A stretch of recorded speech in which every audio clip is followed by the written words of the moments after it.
back to how this is going to work for us. We got rid of the small screen, and now we have a big screen tonight, and there may be some problems viewing it. So just get with me after the meeting and let me know your thoughts. I do appreciate everyone coming out tonight. We do have some special folks that are joining us. We have some police members that are here. Francis Anderpont, Les Sparta, and Guy Brand. All three are with us tonight. And I actually hope that we have a few more that are on the way. We also have a planning and zoning board member that's here with us tonight, Frank Webb. And I appreciate you coming. And I hope that some of your fellow board members also come to hear the discussion tonight. We actually want to change things up. Mr. Red had some really good suggestions last time, and I know that the panel members felt the same way. And we decided to back things off and take things in smaller chunks, which is what we're going to attempt to do tonight. And I know that last time we sent you home with some homework to read Articles 1, 2, and 3. But when we started to put the presentation together, it looked like 3 might have been a little bit too much. So tonight we're going to focus on Articles 1 and 2. So we appreciate if you read through 3. But we do have a facilitator that's here with us tonight. Christina Joyce Wilson is a member of our staff. She was recently named our Department of Human Resources Director. And she has a long history in training, leadership and communication training, as well as meeting facilitation. And we think that she can bring something special to us tonight. And what will happen is that I'll make the presentations. We have Wes Crane here tonight that's also going to make some presentations. And then Christina is just going to kind of lead us along and make sure that our discussions stay focused on the topics at hand. And just make sure that we get the most benefit out of our time and we move as efficiently as possible. So I would also like to recognize our parish administrator, Brian Meeting, who snuck in, and Chris Landry, also another Swedish George. So with that being said, I'd like to hand things off to Christina, and she can get us going. All right, thanks, Jennifer. Can you guys hear me? I'm not a microphone or a podium person, so I'm just going to kind of stand up and kind of visit with you guys, just mano a mano. First of all, I got to tell you, thanks so much. What an esteemed group of individuals. We got both at the table and coming in as guests. We got a lot of work ahead of us, and so I'm really excited to see all the brain power in the room. I was really very blessed and fortunate that Jennifer asked me to come join you guys today as a facilitator because really, I have to be honest with you, I'm a neutral party. When it comes to planning, you guys definitely know lots more than I do. But what I do know is how to facilitate a group and kind of get some great discussions going and get some good feedback, but keep us on task. You guys have all worked a long day, right? Yeah, so we appreciate the fact that you're spending some time with us this afternoon and kind of giving us some great feedback, some guidance on what we can do. So we appreciate that time, so we want to make sure that we're using that time efficiently and effectively. So that's kind of why I'm on board. So I'm really excited to come join you guys and learn a little bit about planning and zoning as we're going forward in our process. So let's talk a little bit about kind of regrouping and revisiting about what we did last week. So I've got some objectives that I want to talk about in our meeting format. Based upon some great feedback from you guys, we're kind of going to adjust and adapt, take it in smaller chunks, not make it such a, that's a pretty big document, right? So take it into smaller chunks and really digest it and get some good information. So I definitely want to share that meeting format with you, but before we do that, I want to talk a little bit about what our goal is and get some feedback from you guys, because this is a really interactive session. So the ultimate goal really from the police jury side is to have a refined document prepared to allow official action by the Planning and Zoning Board and the police jury before the end of 2011. Pretty big task, pretty big goal, I think, for our nice planning and development staff. But I want to know what your expectations are. That's what our expectation, that's what our goal is to walk away, but what is your expectation? So anybody want to kind of share what their expectations are? I'll start with them.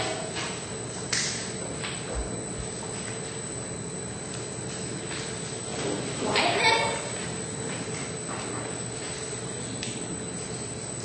Why are you here? Why do you want to, what do you want to benefit from being here? Go ahead. I represent the city, and this is an exercise that we will be going to in the future. So I'm here to learn from it. Okay, so to learn from it. You're not Diane Jonette, are you? What's that? You're not Diane Jonette, are you? I don't think so. No. All right. Russ Adams. Perfect, Russ. Thank you. So learn from the exercise.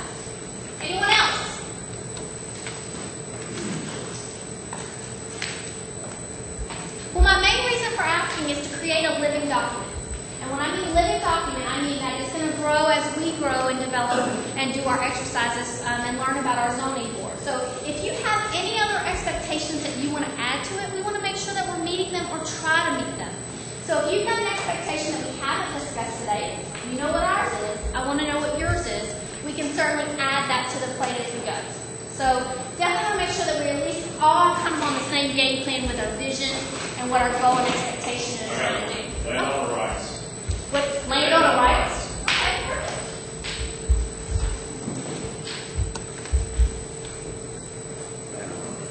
Land on the rights. Okay. Any others? Now, I wish I had a magic pill to say, "Ooh, that's going to happen," but at least we have some expectations out. Anyone else before we go on? Again, a living document, which means that we can continually morph it and change it and add to it as we're going. Now, one of the things that I want to do is, because we are a unique group coming from lots of different points of view, which I think is fantastic, diversity is something that we should embrace. We've got to really talk about how we're going to interact with one another and really create a great team of feedback. So one of the things that I want to discuss is ground rules. Anytime a new meeting is forming together of different groups, we've got to agree on how we're going to agree or disagree together. So I want to take a quick second, and you can go to the next one, Natasha. Let's talk about some basic ground rules, and then I want to ask you if you want to add to any of them. So some basic ground rules for our time together, and hopefully I'll be joining you for each session, again based upon your feedback. But some ground rules, we really want to try to start and stop on time. So guys, I am really pushed for that 7:30 today so that we will not keep you past that time frame. So start and stop on time. Vibrate and leave. Here's for our cell phones and noisemakers. You guys are all decision makers and key people within your organization. So guys, I'm just going to ask that if you got a cell phone, put it on vibrate, and if you got to step out and take the call so that we can go ahead and move forward. Note that the agenda is going to be issued and followed. Of course, we can make adjustments as necessary for the flow of our conversation. If you guys find a hot button or a hot topic we need to stay on, we'll do that. But we really want to get everybody to participate, everybody involved, and want to get everybody's opinion. You each come from a different background and different viewpoints. We want to hear it. And then these things, too, are really critical to the process. One is listen to learn, and the second is express to explore. We got to make sure that when we're communicating with one another, that we're really trying to listen to what the key points are. So we want to make sure that we're listen to learn from one another. And that when we turn around and express our thought processes, we're expressing it in a way that explores the idea. Not attack, not saying anything negative or personal. It's really about the issue at hand. So those two key things are really going to be essential to the process. The other thing is no side conversations. Unfortunately, what happens with sidebars and side conversations is everybody misses that critical piece of data or that question that you have. And believe me, if you're asking a question or you have a thought process that's really great and value adds, we want everybody to hear that. So try to limit those if possible. And then make sure to have open and honest and constructive conversations and discussions. That's what we're here to do. We want open and honest feedback. And we're going to create a forum to where we're able to do that and get that from you guys. And then the last thing is try to honor all assignments. Create a big book. Know that you can't digest it and read it all in one night. And it's really a good guide. So what we want to do is try to take it in chunk-sized pieces so that you can digest it. So if you could kind of review the material, the next assigned material, like today was Article 1 and 2. If you could honor those assignments and kind of take a peek at them, it will help with our conversation a little later. Now that's kind of what I've picked based upon the limited experience that I've known of this organization or this group coming together for the UDC review. What do you guys want? Any ground rules that you want to establish or add to those? Any that you want to take away? These are your ground rules, so I just kind of pulled them together, and we can certainly add to them.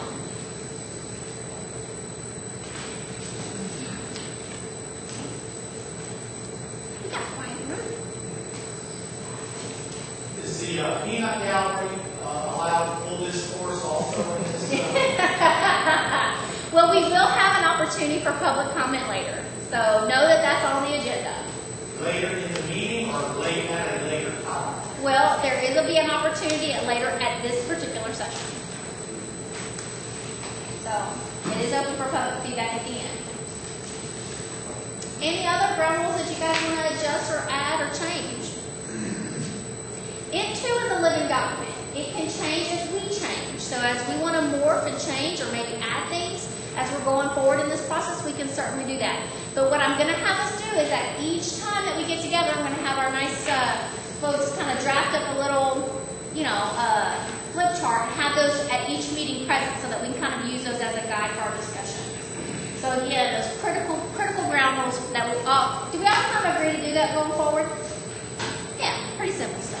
All right, we can go just back one thing, Natasha. The last little thing that I want to just say as far as meeting format goes is that there is one thing to kind of keep our topics focused and our questions kind of focused, is that we're going to create a parking lot.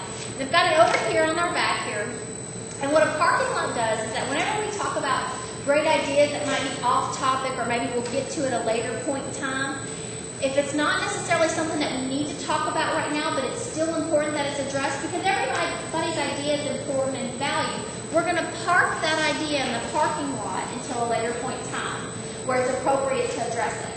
So that you guys know that it's being addressed, we'll just park it over there and we'll either bring it back as a separate topic later or find a place where we can address it in the material. So definitely want to make sure. So if you know that I say, okay, that's a parking lot issue, that's something I'm going to put over here. So is everybody good with that? All right, well then let's talk about how tonight's going to go. So we can go forward to the meeting overview. What our agenda is, and you've got a timed agenda, what we're going to want to do is talk about Articles 1 and 2, review the text and the impacts, and then review development scenario. But each one of those is going to have an opportunity for feedback. So basically how every meeting is going to go is we'll talk about an article, have a quick content presentation by one of our planning staff. Jennifer and Wes are going to do that today. And so what's going to happen is they'll make a presentation on the material, and then we're going to have an open feedback from our group right here. So we're going to ask the UDC team to give us feedback. What do you like? What do you don't like? What would you change? Give us your ideas and your thoughts. We're going to do that after each article. Now some of these articles are pretty big, right? Article 2 tonight, which is on the agenda, is a pretty thick article. So we'll probably stop a couple times throughout that article at a stopping point and ask for feedback, so that we're getting some good feedback along the way, but yet we're not being overwhelmed with information. So that's kind of the format. We'll go over some content for 10, 15 minutes, have a good open discussion for 5 to 10 minutes, depending on what you guys have to say, and then we'll move on to the next. So does that sound like a fair game plan? Get good feedback from you guys to say, hey, let's chunk it up into some more material. Then we'll do some wrap-up and some next steps. So that's kind of on the agenda today. With that, let's go ahead and jump into Article 1 then. And so I'm going to turn it over to Jennifer and kind of let her give you some content.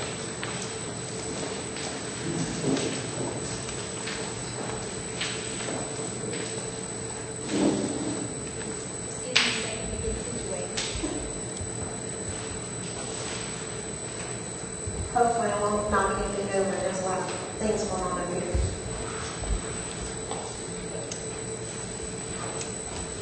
All right, before we get started, I would like to recognize some other folks that have joined us. We have Police Sheriff Martin Collins and Shannon Spell, who both made it in, and we also have the Planning and Zoning Board member, Jake Porsche, who's our vice chairman. So we appreciate y'all coming here.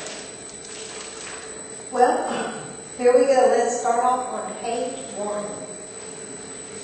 And I think for most of you that have read this, you can see that this is basically a very simple article. It's only 3 pages long. It is entirely new text, but it should have little impact, if any, on development. It's more legalese and terms that help to guide the staff, guide decision makers on things that they should do. But if we look at section 1.01.00, how the code is designated and cited, basically what this says is that the document that we're looking at is the Unified Development Code, also known as the UDC. The next section, 1.02.00, provides purpose statements. And if you remember, this is something that we did talk about at our last meeting. And we've added these throughout the document, not just in this article, but they're just dropped in here and there, and they are there to give decision makers a basis to make decisions. So right here, it basically tells you what the purpose is for this document. And I know here, and I want to point it out, especially for the people that weren't here last time, that we do talk about the comprehensive plan. We also mention a master utility plan. And at the present time, we do not have those plans in place. But part of the reason we did this Unified Development Code was to show all of you how a future plan would be implemented. So just keep in mind when you're reading this that any reference to any sort of plan that's not on the books today, we're just showing you how it would be implemented. The last section here, section 1.02.00, is just the organization. It just basically shows you within the document what's where. It lists out all the articles, the general ideas for each article, and the administrative manual, and tells you what will be in there. That section is not complete, and you should all have 3 maps in front of you that need to be supplemented into that section. And as we go along, the staff will slowly but surely fill up the back of the binder with more information.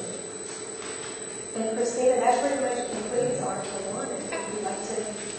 Well, in Article 1 seems to be like a really simple kind of overview of what the whole document is. So what we want to do is take a brief moment and just ask about what do you like, what do you not like, and what kind of feedback do we want. Based upon how we do in our discussion, what I'll do is create a tool so that it'll be a working document so planning will have it. Is doing a little flip chart for what worked and what doesn't work. Here, I'm going to give that to Carrie and let her hold it for me. So any kind of comments or feedback? What do you like about it?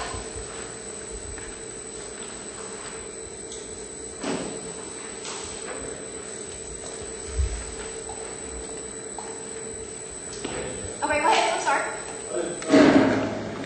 After reading Article 1, and after the opening statement from the last meeting, we talked about the reason for all this, population shift, and it was affecting quality of life.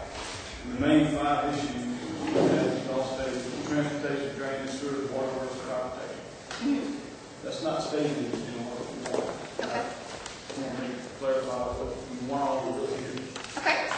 So, Jennifer, that's a great question for Jennifer. So we're going to talk about purpose. So what you're looking to do is add those 5 areas. Would you like to see that added into that piece? Is that one over here or is this one over here? Okay. So, great question for Matt. So you're interested in adding in wastewater? Can you repeat on it? Well, y'all stated in the opening remarks in the first meeting, 5 main issues: precedent, transportation, drainage, sewerage, waterworks, and fire protection. Okay. And is that the reason we're here, or is this? I suppose I'm not sure where you're going with it. I believe that, and Mr. Bean's here tonight, he can correct me if I'm wrong, but I think that his intent is to show you how we have had these population shifts and how Calcasieu Parish on a whole has changed since these ordinances were originally adopted. And he identified those things as examples. Right.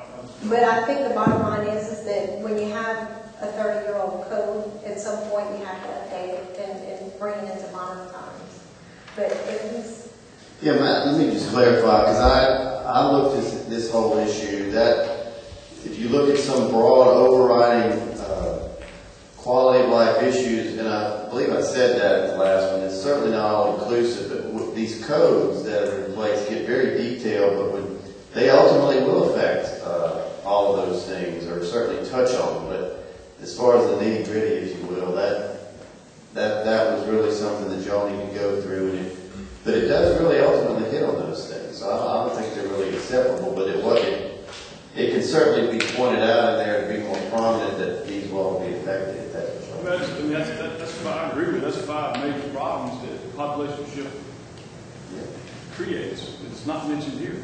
So Matt, if you will, can I take what you just said and what Ron said and say that we add a benefit statement? Because those 5 areas are going to help if we talk about this. So, yeah, so add a benefit statement that covers those 5 areas. Is that fair? Okay, and Matt, I'm going to put your name by it, so if Jennifer gets back and she gets to type it, she can can know who to call and ask. Any other comments? What words? What do you like? What do you don't like? What would you change? What would you add? I had a question about the map, and it wasn't included when I read it. Now I have it, so I haven't had a chance to look at it. But Okay. I guess I don't know if you're ready for this question, but these maps look a lot like the Vision Caucus maps. So they're the same map for all of the Vision They're Caucus. very similar.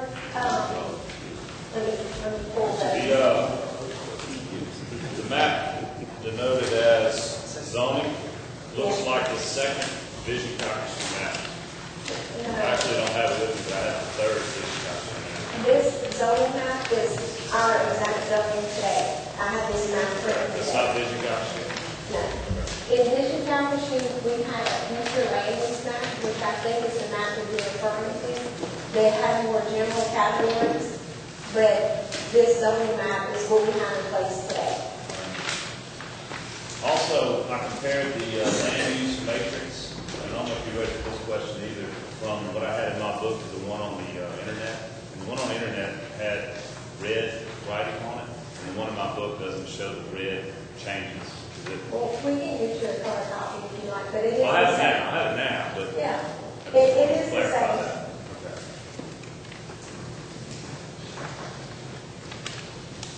Okay. Tom, sorry. If we are doing a comprehensive plan, or are we doing two different things? The comprehensive plan is something that's state mandated, correct? Yes. Okay, and then we have this, which is I guess the zoning stuff. Why wouldn't wastewater and those things be included in this plan? Well, let's go back. State law does mandate that we have a comprehensive master plan. But the folks in the state are smart enough to know that the vast majority of our communities don't have that. And we even have a legal precedent from, I believe, 1993, where the Louisiana Supreme Court ruled in the Calhoun Parish's case, our comprehensive zoning maps serve as a comprehensive plan until such time that the plan is adopted. So until the plan is adopted, from a legal perspective, this is our comprehensive plan. So if this is going to be our comprehensive plan, No, shouldn't it have? This is not our comprehensive plan. So when is This- a comprehensive plan? Okay. Yes, the zoning map. Okay, so That's all the state sees as our plan. if there's nothing else that's going to happen with that, shouldn't a sewer, stormwater, all that stuff plan be incorporated into this? I mean, we're going to dictate zoning, and we're going to say that you can only have a lot of this size and everything, but yet we don't know when we're going to get the services to you. Or, hey, Mr. Developer, put in a sewer system. We are working on a wastewater plan right now, an implementation plan. Mr. Wainwright's here, he can maybe give us some information on the time frame for that, but that is ongoing. Stormwater drainage master plans, we do have those in numerous volumes. They're available in our office, but they are just far too large to be put in behind this binder, but drainage, Mr. Wainwright has been completed, or close to completion. The drainage studies that we've done are nearly completed. They're for all different purposes, they are complete. The work is done, it's a matter of receiving and cleaning up the documents. Where I believe this document incorporates those bodies of work is how they're implemented.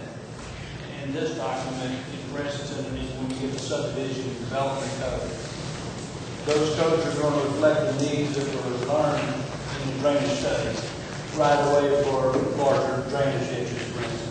Those sort of things are reflected in these codes, but not necessarily built into it as part of the code. That study is a living document and computer model in and of itself, so it's constantly growing and changing. But the code reflects the goals that are established in those plans. Same thing with wastewater. We have a wastewater study that laid out pipes and systems for the entire parish. These codes help get to that result. They don't necessarily call for that exact result. Obviously, as the wastewater stuff unfolds, it can turn out any number of ways John loves the building, but it's one version of the plan. It had a cost and everything else. So I'm just to focus on how the ordinances take us to having more wastewater systems throughout our parish. That's what this document to me is about. And this code, if it was adopted tomorrow, it's never set in stone. It's always a fluid and dynamic document. It's something that the police bureau can change at any point in time. So if we don't have a wastewater plan today, and we have one in 6 months or a year, the police jury can make whatever changes are needed to the code. Okay, so Russ, before I get your Tommy, I'm just adding it to the what doesn't, as far as making sure that you need to add a wastewater plan, drainage plan, or at least cite the documents, etc. So is that fair? Yeah. Kind of, sort of. All right, so is it Russ, right? Yes. Okay. Jennifer, is it fair to say that really, the plans are really a separate thing, and this is how you go about implementing? Yes, this is the implementation part. Typically, a plan is done first, but our plan goes away, we get planned for it to go, so now we're trying to implement some changes that need to be made with or without a plan. You can at least get the code updated, right? Just because you said it's a 30-year-old document, so we definitely need to morph it and create it to be a more current document. Any other what works or what doesn't work for Article 1 before we go into Article 2? Well, I keep going back to these maps, and maybe it's just because I wasn't here last week for the last meeting, but can you explain what each of these maps denote, what they are? I mean, I know obviously the zoning map, but I guess just I talk through what they are. ask our meeting facilitator, I do have these later in the slides. Okay, great. That's fine. Perfect. If there are an addendum to that slide, then let's hold that thought until after Article 2, and let's make sure we address it if we don't answer the question. So that's fantastic. And then also too, if there's any questions that you have, which if you think of them after the fact, like maybe tonight, or like you when you go to sleep, if you wake up in the middle of the night thinking about stuff, feel free at any point in time to email us, to call us, whole 9 yards. We're always looking for that feedback afterwards. So is that fair, Jennifer? I know you don't want the midnight call, but later, a call during business hours would be great. All right, well then if we're okay with Article 1, let's move on to Article 2 then. And Jennifer, I'm going to throw it back over to you to discuss the first portion of Article 2. And we do have another guest with us that I want to recognize, David Connor with our Planning and Zoning Board. He's our chair. He's here to take part in this lively discussions. We appreciate you being here. Article 2 is quite lengthy, and we will try to break it up 2 or 3 times as we go along before we get to Wes's development scenario. But this article begins on page 4. And when you flip through it, there is a lot of red text, but the bulk of the red text has to do with formatting issues, and we added graphics, we added tables and things like that. But as we go through, I'm going to really try to point out where we have actual changes that might impact development. All right. We're going to go ahead and stay on page 4 and talk a little bit about the difference between base districts and overlay districts. And then I also want to mention Article 5. At the beginning of this section, we define base districts as a zoning district where things, uses are allowed by right or by exception. So if your property is owned commercial, you know that you could do a veterinary hospital there by right. So that's the zoning. But we also have overlay zoning districts, which is where the police jury is seen fit to overlay it with some special requirement that would be in addition to the base zoning district or in place of the base zoning district. I'll get into a couple of these later as we go along. On the very next page, on page 5, we have a table that shows all of the zoning districts. And just to kind of run through the changes here, we changed the names of some of the zonings, and we did this because we wanted it to more reflect what the actual uses are in that zoning. I know it's kind of tough to see, but agricultural is now rural agricultural. And then our commercial districts have been changed to neighborhood commercial, mixed commercial, and heavy commercial. There's actually a typo in that table that we'll correct in your next draft. I think, and then the overlay districts is what we call the overlay districts, Nelson and Lake. When we did this exercise, we realized that they're actually base districts rather than overlays because they have their own set of specific uses and regulations that they go by. So we moved those into the base district section. And then planned unit development, or PUD that we used to call it, is an overlay district. And now we're going to call that planned development.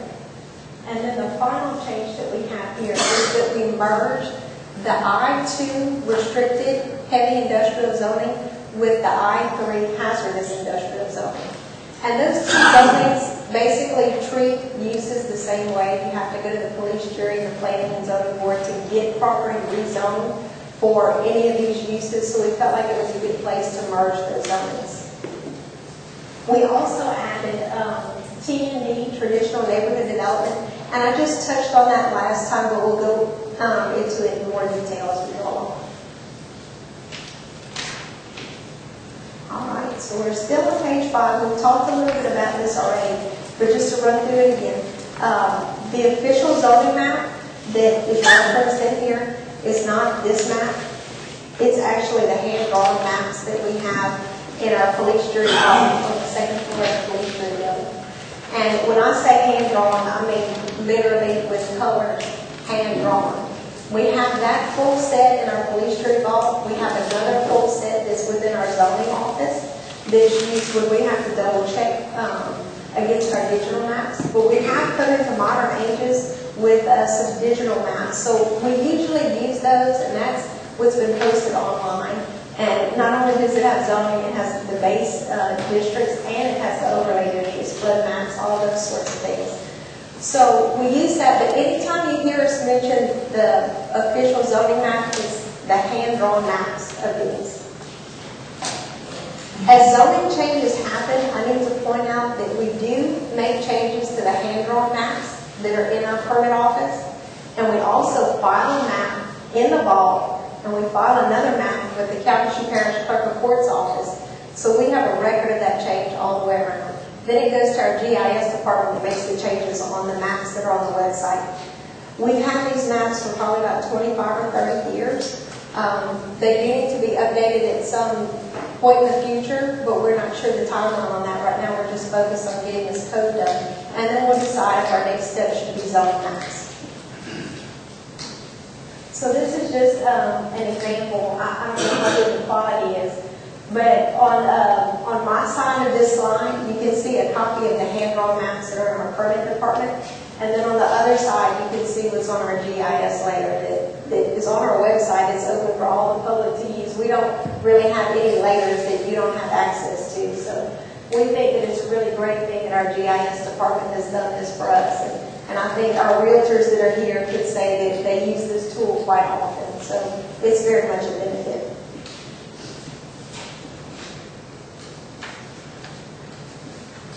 All right. Jennifer, I have, I'm sorry, go ahead. I just had a question about zoning. And not attending multiple meetings, is it fairly easy or fairly difficult to have a zone changed from one classification to a different classification? Just going by history in the past. I think it depends on the request. Okay. If you're asking for a rezoning where maybe when the map was done 30 years ago, it seemed like the right fit, but as times have changed, it's become out of character and you want to rezone it to bring it in character, that would be pretty easy to do. But it really depends on the situation. It's a case-by-case basis, and it does involve two public meetings, a public hearing, planning and zoning, and a police jury. No, I think the procedures are fine. I just, if I just would throw out an example, if there's a zone already that's zoned residential, would that be more difficult to have it zoned industrial, or again, would it just depend on the application? I think it depends on the application. Because zoning is important, and obviously it would seem to me like there ought to be some resistance to rezoning unless the need is strong. You know? We much prefer to leave the zoning as is. That is our preference from staff perspective. Thanks. But sometimes you just can't avoid it. For Jennifer, I mean the point about where you're moving from to. If you're residential and you want to, go from residential 1 to residential 2, that's one that's one thing. If you want to go from residential 1 to industrial, then, you know, it almost says that the base plan was no good to begin with or something. And I think that's a much more difficult change to make, you know, when you actually bring it before the zoning board. I think you're right, but as I said, we actually have pockets of residential zoning that probably should be industrial. So it really just depends on the case. Good point. And we just have to look at it as it comes in and evaluate it at that time. Let me see where I am. Okay, I'm still on page 5. Interpretation of district boundaries. And if you look on page 6, and I think someone on page 7, at the very top of page 7, we have information on how people should interpret the district boundaries. And a lot of this was in our existing ordinance, and we basically just paraphrased it and expanded on it. And it just makes sure that everybody's on the same page. I think it makes it clear whether it's a general citizen looking at the zoning map and how to interpret it, or the staff, or a police bureau.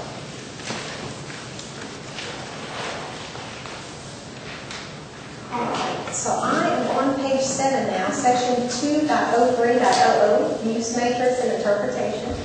And that is on page 7. And I just want to point out that since we printed this draft for y'all, we've amended this section, and we actually added 2 different categories under B. You can see we have permissions for P, E, A, S, and X. And we added one for ES, which is permitted by exception if supplemental conditions are met. And we also added P with Roman numeral 2 in parentheses, and that means that it's permitted in section 2 of the Nelson district. So when you get a future draft, probably at our last meeting down the road, that will be highlighted as a change that you didn't have in the original document. We've also added in here a reference to the land-based classification system to be used as a basis for the director's determinations. If you remember last time when we talked about the land use matrix, we talked about the land-based classification system having its own set of definitions. And we'll put a reference in here so that the director can use that document legally as a tool to make determinations. And again, all these changes would be highlighted in the future. Okay, that brings us to the actual table. If you'll remember at our last meeting, this table is basically comprised of uses that were in our existing zoning. And I hate to jump ahead, but if you flip to page 24, for example, really any of these, under authorized uses, there's some black type that's struck through. And we took these uses from the text and added them into the table. So you can basically take this home and compare it on your own. There are some changes, and Mr. Dross pointed that out. And we do have a color copy that's on the website if you'd like to take a look at that. But for the most part, this is very generally going to be what's in our existing ordinance, just in a different format. We also updated some of the names, made them more contemporary. Just some examples: our animal hospital is now veterinary services. Gas station is now fueling station. We included some broader uses, and I mentioned this at our last meeting also, that we wanted to give people more of a choice on what they do with their property. And just as an example, this is on page 9.2, which is the second page of the matrix. I know you can't see it real well. But at the very top, we have retail, sales, or service. And the way it stands under our current zoning ordinance, if you have some light commercial property, which is now going to be neighborhood commercial, you can't do a furniture store. You can only do X number of commercial uses. Well, now that we've added this type of use, this broad use, you can do the furniture store just as long as you meet the C1 guidelines regarding size and meet the buffering requirements that we're going to talk about later. So we really try to make some things more general so that people have more choices in how to use their land. I think, Christina, this might be a spot for us to stop and talk about questions. Well, and actually Article 2, like you mentioned, is a pretty comprehensive section or article, so we did want to chunk it out a little bit. So again, let's go back to the of what worked, what doesn't work for what we've covered so far. And I think we're all the way to 2.00 to 2.03. We're in the first major chunk of that article. So, what questions, thoughts? Will? Well, on page 9.2, you've added pipeline transportation, and you've added media and data services. And for example, in A1 rule, it says that's prohibited. But with regards to pipeline, you don't have anything. It's just blank. What does that mean exactly? We added that in as a particular use. It's just one of those things that the staff hasn't quite hashed out. We'd be very open to hearing your comments. I know a lot of times with pipelines, the federal regulations would govern those types of things, but there's also some pipelines where it doesn't. So we just have to be careful. Well, and that's the second part of my question is, if you include that, will pipeline companies have to get permits from the parish as well as Burke and all? It'll be an additional. If we would include that, I'm sorry. if we would include that, yes. Well, I guess I'm asking, are you going to include that? We haven't yet. It's just a thought right now. And the same goes for media and data services. A lot of those follow pipeline right away. Now, which page is media? It's further down. It's right under pipeline transportation. It says media and data services. I think that we're not talking about the same thing. I don't think that we're talking about utilities type things there. I think we're actually talking about. Well, I mean, I granted right of ways to media companies along pipelines. It's the same ordinance. But I think that would come under utilities and utility services, which is also. Well, this is under transportation, communication, information, and utility. Okay, it's media and data services. I'm just assuming that's coax lines, things that follow pipeline right away. I'm just assuming that. I don't believe that was our Okay. intent. I'm going to see if I can find. Also, alternative energy sources. A lot of times they look for right of ways that follow the same corridors. Will they have to get? Will they need permits from the County Fair? Will they need federal regulatory permits? I know they'll need federal, but I'm talking about will they need another permit from us? I think that our concern there is for those pipelines and those utilities that do not need federal permits, because there are some out there. And I think that's what we're concerned about. And I guess the reason that we left it blank is because it's a big issue. Well, that was not left blank. blank. That was not left blank. Pipeline, media. No, alternative energy sources. It says here that it's permitted by exception and then it's prohibited. It's pretty much everywhere else. Alternative energy sources is going to be where you're actually making it. It's not going to be where you're piping it. If you have some type of a biodiesel where you use algae, things like that. Well, I'm thinking about 10, 20 years from now about windmills in the Gulf or something. And they have to pipe stuff across Coxsackie Parish. Okay, that would fall under pipeline transportation. Well, that's where I am on that for. I'm under transportation, communication, information, and utilities. That's where How do you feel would be our best way to approach that? we need to remove it. I don't think we need to permit. I don't think we need to have another permit process that Well, these companies are. what if there's no federal permitting process? You think that we Well, should just ignore it? no, I think that we add that in. There's no federal permit process. If there's no permits that these companies have to have, then they can seek a permit. Sure. I think that's a really good suggestion. But if they don't, if they meet all federal, then they shouldn't have to have another permit from us. I don't think. I think that's a good suggestion. We can incorporate that. Okay, so we'll want to make sure that I capture that correctly. So I said remove zoning permit process, is that for the oil, for the pipeline? Sure. Is that kind of what you're saying? Is that kind I of? think that if, I wouldn't want to add any permits. If there's already current things they have to meet to enforce, but I'm talking about adding, I want to encourage this and not discourage it. And the same goes for natural gas, petroleum fuels, distribution, sales, and brokerage. I'm going to move that comment into the lead section, so remove zoning process of the pipeline. And then when you were talking, I kind of said to clarify that media, data services, right-of-ways, so that's a good number to Jennifer. Is that good? Yes.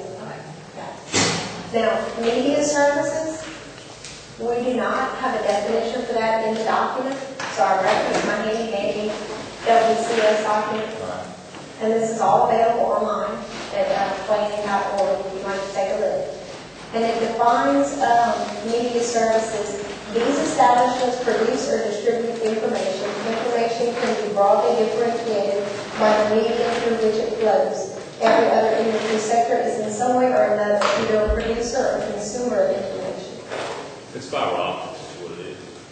I mean, I think that's what it is. Fiber optics. I take away from that it says it produces or distributes information. I don't think it is actual wires. I think it means Well, that's not. the studio.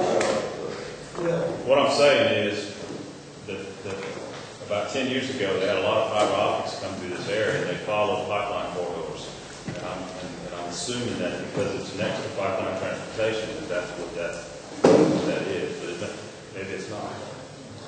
No, I think it's just a general category for transportation and communication. Okay. I think they just happen to be in the same category.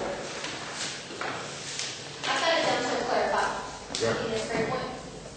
Any other additions, deletions? Matt? On your interpretation of district boundaries, you know, maybe I'm jumping ahead too much, but on the what you call the overlay districts, who's interpreting those overlay districts or those boundaries? Who interprets them? Right. It's not mentioned in there. Maybe it's a different thing. Well, the general category is interpretation of district boundaries, and the overlay is a zoning district. So district boundaries covers both base zoning and overlay. Okay.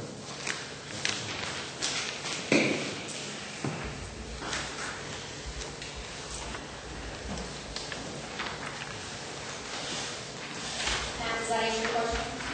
Okay. Anybody else for what we've covered so far in Article 2?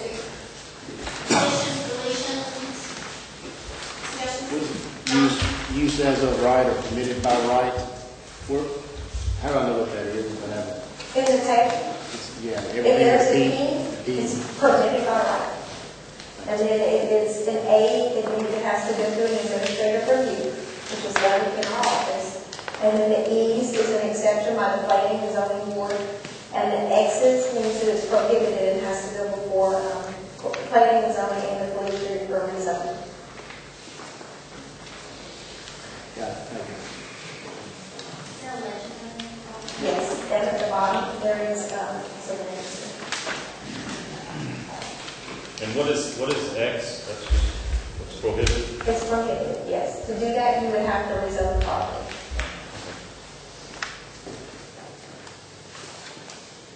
Any other comments before we move on to the second section of Article 2 that we're going to cover? All right, Jennifer, floor is yours.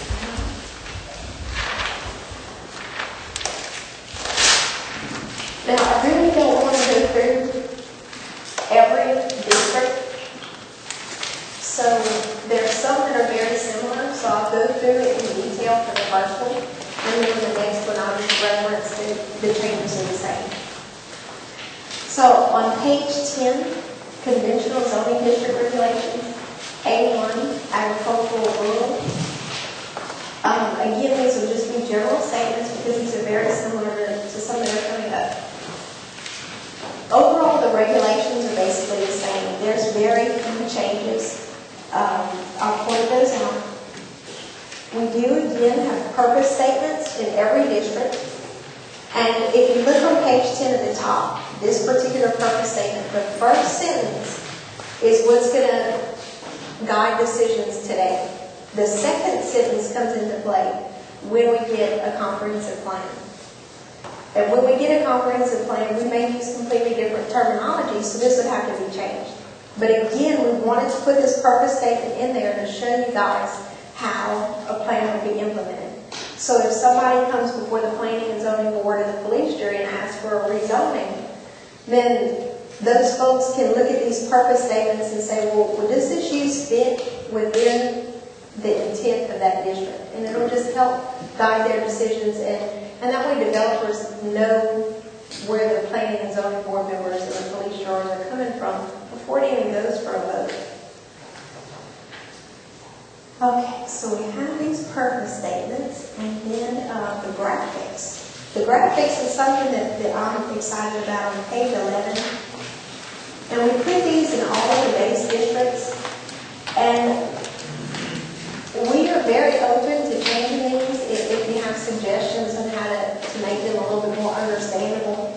But basically, it shows you for every district what your setback is, the height of the building, the property lines, things like that. It just gives you a good graphic guide. But the text in the document is actually the law. So the graphic is just to help you along, but you have to meet what's written in the text.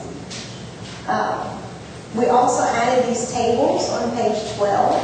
You see the table? And that's where this map comes in, the tier map. It should be the first one that you have in your packet.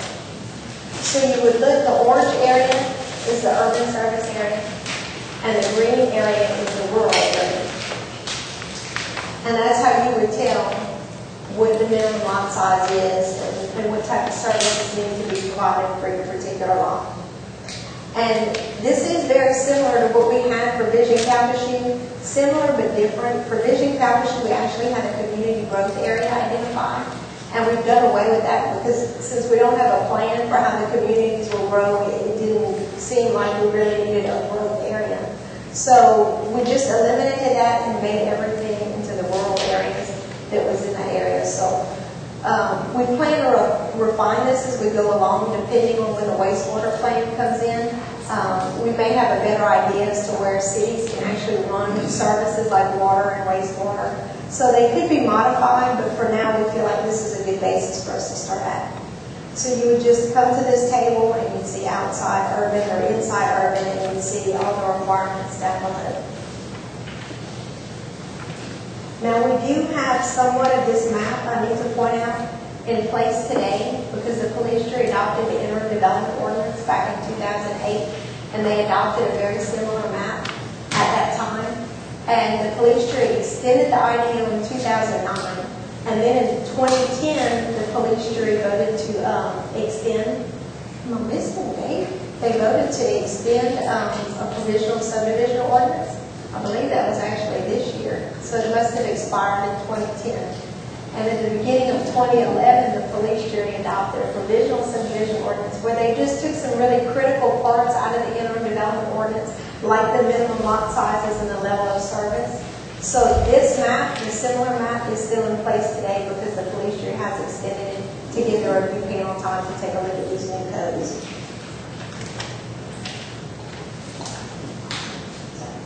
Couple of questions.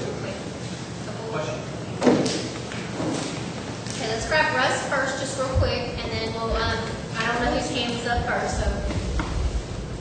I like the graphics too, and I think it's important that you put a note in there, and maybe you did, and I didn't see it, that it is the written law that prevails, because you don't want to get in court with you trying to say, well, the law says one thing, and the law says the other. So just a note in there, maybe in the beginning about the graphics. Okay. I think they're very helpful. We do have a note, but apparently it's not clear enough, so maybe we could even put in small print.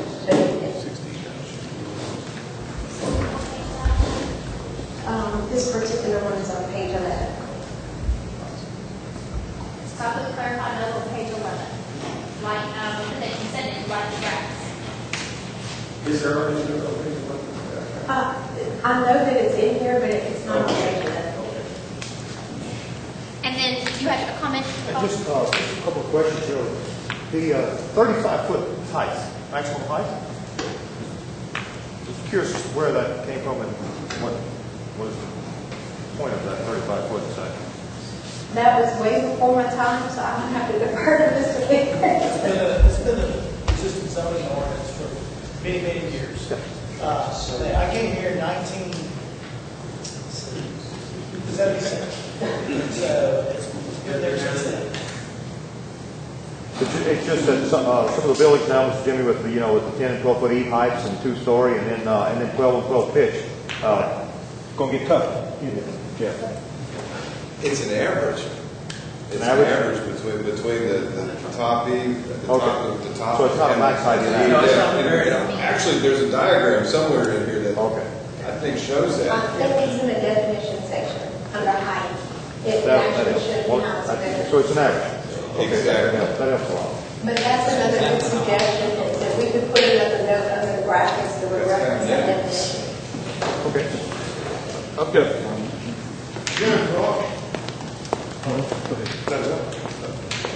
I'm going to ask, just down the road here, we had an issue with that in Lake Charles of the 35 feet and where it's measured to and from. For instance, if I'm to purchase a piece of property and say bring 10 feet of fill in on that property and build my house on top of my 10 foot of fill,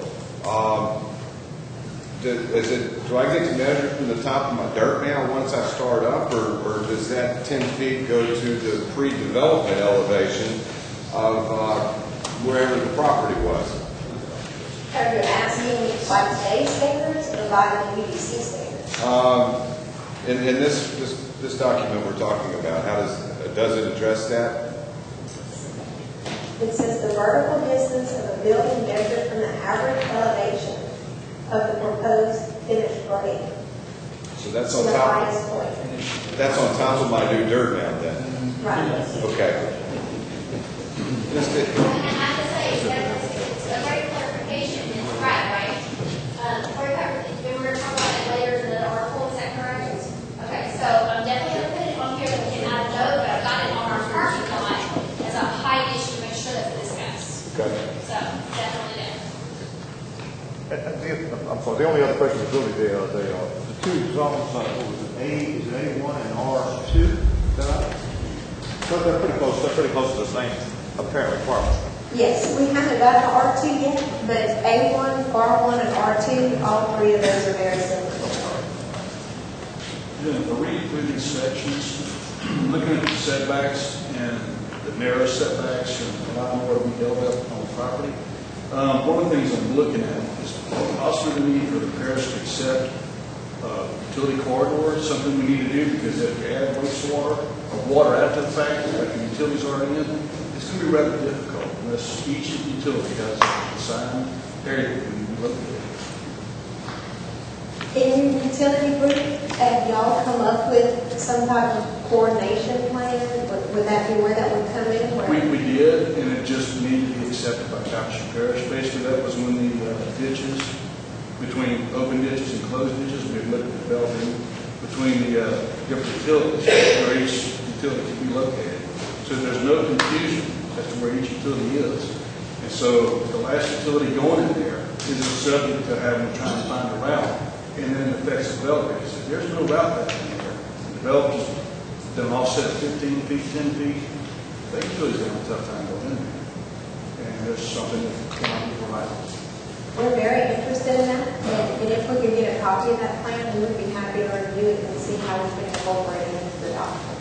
Okay, I put coordinated utility plan, is that? Yes, that's fine. Okay, good, all right. Let's go ahead and finish the section and affordable breaking point, so Jim, I'll throw it back to you. I think that we were done with A1 and needed to move on to R1. So, okay, On all these, and reading through this, I know with Vision, we started in the rural area, the minimum lot size was 5 acres at one point in time. Now, then it was dropped to 2 acres. Now it's saying that individual sewage lots are 1 acre. When the state regs require you to have a 1/4 acre, don't frown, it's going to be okay. Well, why are we at 1? I mean, to me, but that's not necessarily correct. We've had a number of meetings with health unit representatives, and really and truly, they evaluate everything on a case-by-case basis. So even though they may say, for this particular case, a 1/2 acre, the next case might be a full acre, and the developer's left not knowing from day to day what the ruling's going to be. So the we feel minimum, like we can give you some but this is precision. establishing the minimum lot size in rural areas in Calhoun Parish are 1 acre. Yes. So if Mr. Fontenot out in Shoe Peak wants to sell a 1/2 acre to his son to build a house, he can't do it. And have an individual sewer system. And have an individual sewer system. We actually have some provisions there for a private road, but we would definitely have to look at the situation. You're saying that that he would have 1 acre and want to give a half acre to his son and do that? If whomever, Mr. Jones, wants to sell his son, I mean, we ran into this, and wants to sell, divide his lot, and they have a house there already, and they want to sell a half acre or what have you to whomever, doesn't matter who, they can't do it. If it's in the rural area, not without going for a zoning hearing or something like that. I disagree with that. Do you have a better solution on how to keep population density from occurring in areas that are going to be really hard to serve with services that line? Because if you keep in mind that's the intent of that map, is to keep the population centers where we think it's feasible to get services in the future. I have a big problem with that. If you're trying to drive the populations back to town, I didn't say that. Then you're devaluing the property, the value of properties outside of town, and that's even a bigger problem for me. I think when you make the minimum lot size an acre, there's situations like you just said that you can have less than an acre, and I think you're devaluing property when you do that. Let me ask you something. What's the state of DHH requirement? But we have to follow those also. 16,000 square feet. I believe that if we require 1 acre, that's going to keep you safe for the health care no matter what. I think that was really our goal, was to make sure that you were okay with the health unit.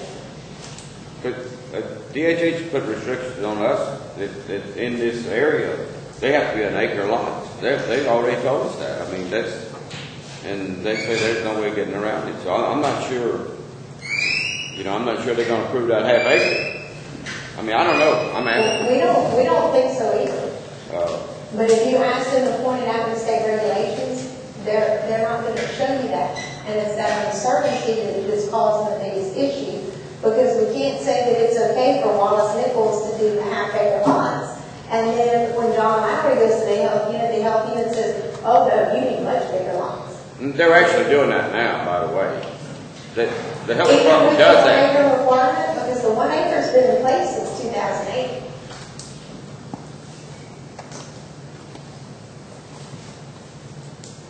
Okay, so Tom, just looking into you, one of the things I did is just put down your concern so that it's noted, is that it's about the value of property and it's the 1 acre minimum that you're concerned with. So I did get it out there. So Tom. This is why we need a sewer plant. What they're doing, what the state is doing, DHH, is that when you go over there to ask for a permit, which you have to go there before actually going to the parish or whatever, they'll look at that area and they'll tell you, you're gonna have to put in a community sewer system here, and I think they're half acre lots. I'm not sure about the size, but they're going to tell you, you're going to put in a community sewer system, or you're not going to build it. Now they may let you put in 1 acre lots, but they may not either. And you may go down the road a mile, and then they'll say, you can put in a mechanical sewer system, and it may be 1 acre lots. Then I'm not sure.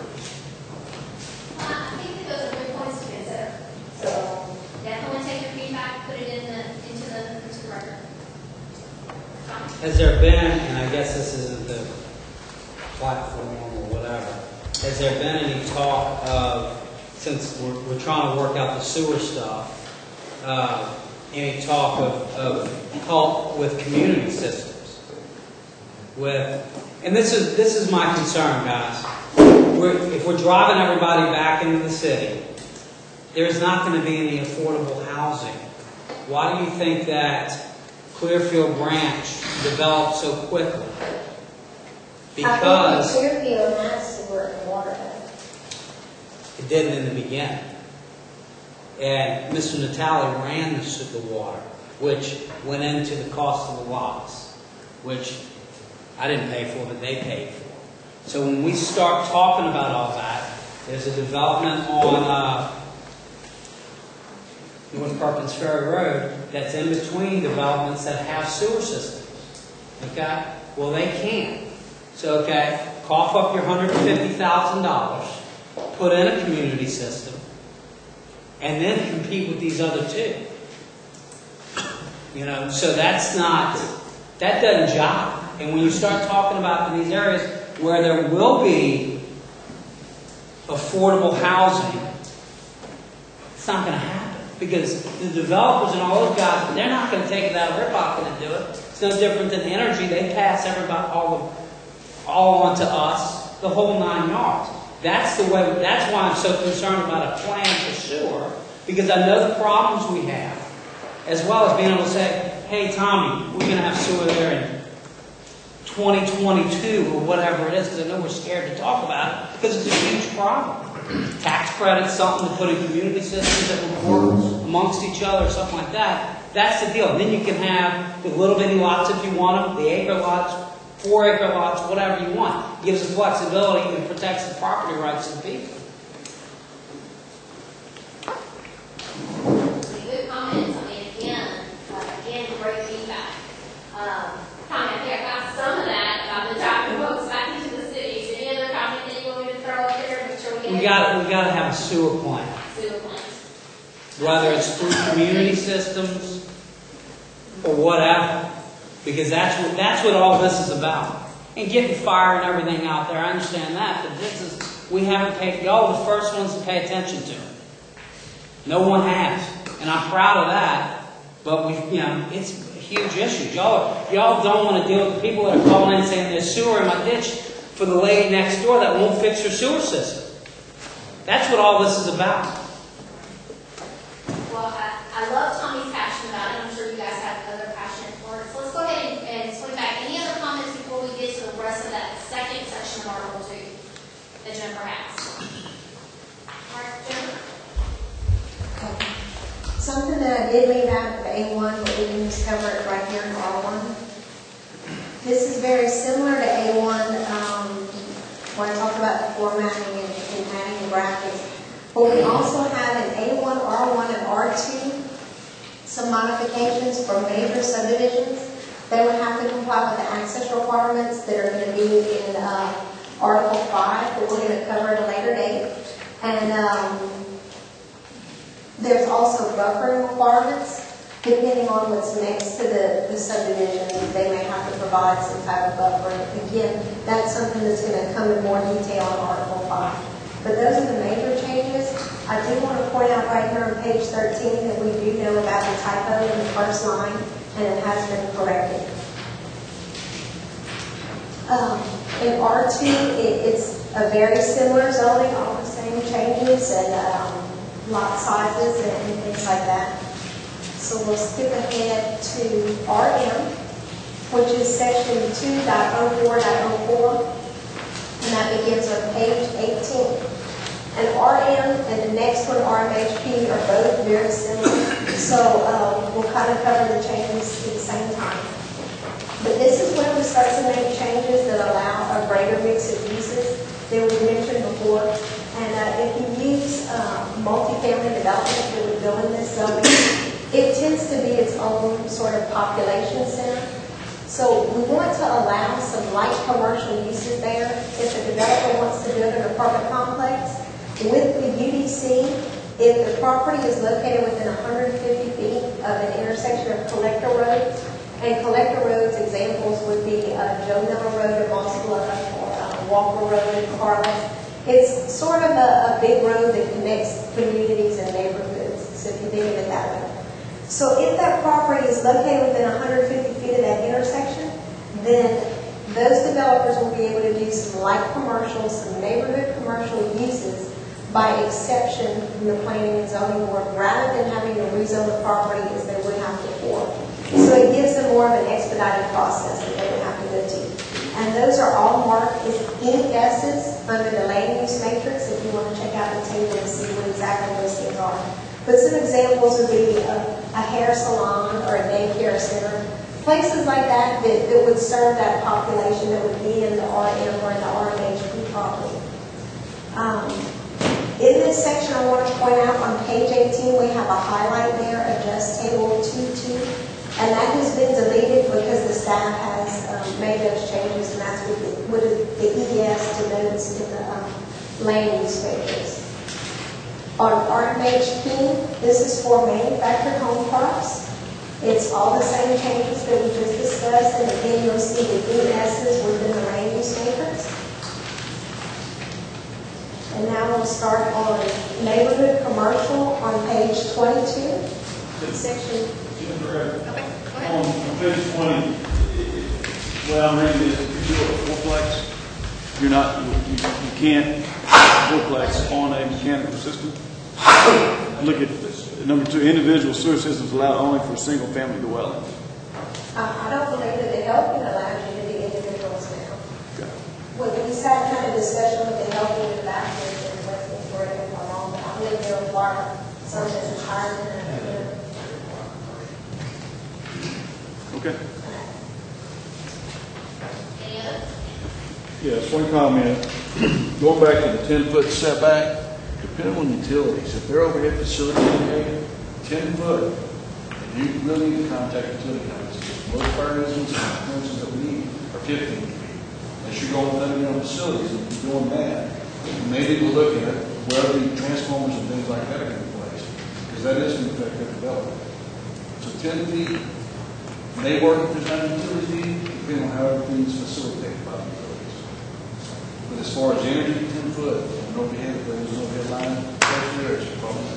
And you think 15 foot would be adequate? 15 would, yes. And is that something that we need to evaluate often?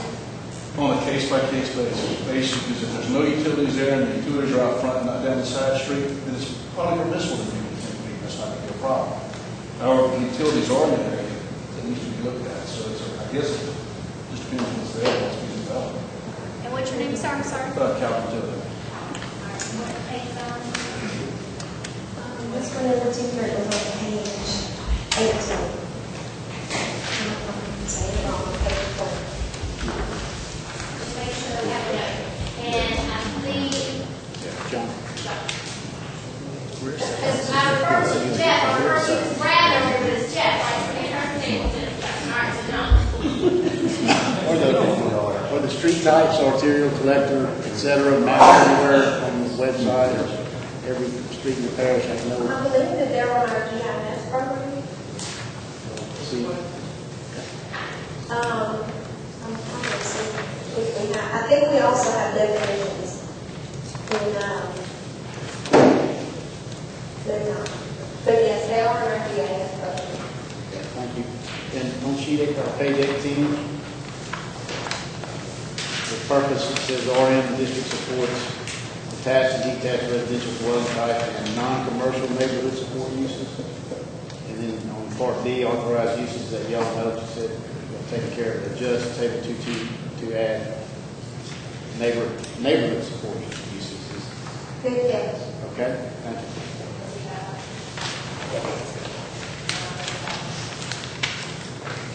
Jennifer got out of this, but she's got it green in the book, so. I wish I had caught it, but.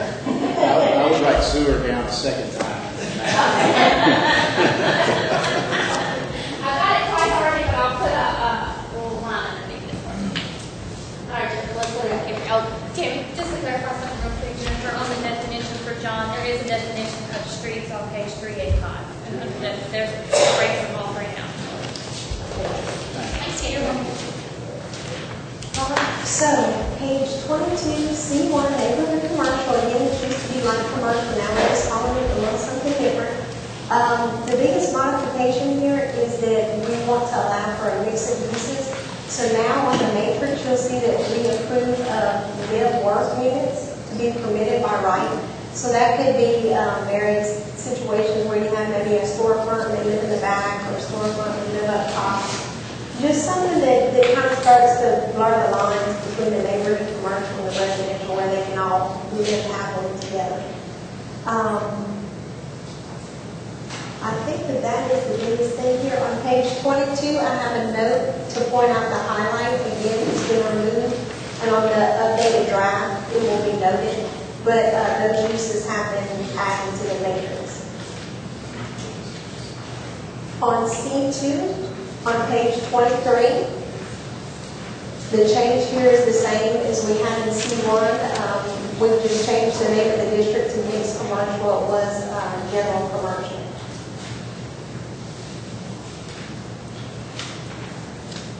On page 26, section 2.04.08, C3 heavy commercial. And again, I want to remind y'all that you can compare the strike-through text to the land use matrix or the other things to the table. So they're basically the same. But the biggest change here is the reference to large-scale retail requirements. And we talked about that very briefly in our last meeting, and we won't really cover it in detail until later down the road. But this just says that any retail building that's 75,000 square feet or larger is going to have to be built so that it can be subdivided in the future for reuse or redevelopment. And I do want to point out at the bottom of page 26, we did have a typo where we have 100,000 square feet. So that has since been changed to 75,000 square feet, and that will be highlighted on a future drawing. On page 28, I-1 light industrial section 2.04.09. The modification here is that now we're going to reference screening, and that screening on this particular page is down at the bottom. Outdoor production and storage areas shall be screened from abutting residential. So it really wouldn't apply unless the property is on a collector or higher street, or it would be next to residential. So it doesn't even apply to every industrial property. But the screening standards are in Article 5, and we'll cover that in more detail later down the line. I-2, we have the same change there with the reference to screening. And then I-3, I cut somewhat earlier in the meeting where we have merged I-2R heavy industrial restricted to I-3. And if you take a look at the land use matrix, you can see that we have very few uses that are included. I think my batteries are dying, so. We have very few uses that go there. I mean, when we're talking hazardous or some really restricted heavy industrial, we're talking about solid waste landfills, hazardous landfills, nuclear waste facilities, things like that. And it's things that we don't find very often in Calhoun Parish. We don't zone property like that speculatively at all. It has to be requested by the property owner. So we just felt like it was a good place to merge their zones. We also have the addition of screening that we talked about earlier in this situation. I do need to point out one change that we made on page 32 down at the bottom.